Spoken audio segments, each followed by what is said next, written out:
मैं आप सभी को श्री शिव पंचाक्षर स्तोत्रम सुनाने जा रही हूँ।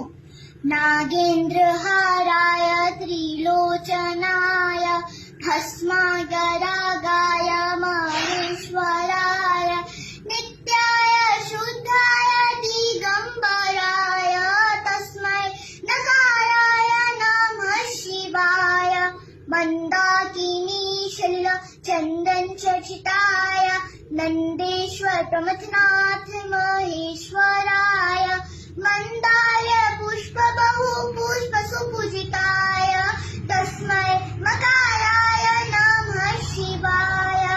ओम शिव शंकर शंभु, ओम शिव शंकर शंभु।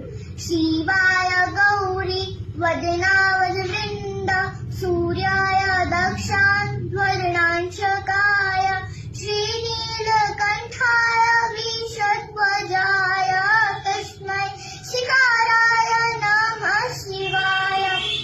वसिष्ठ कुंभ भवगौतमाय मुनीन्द्र देवाच्युत शेखराय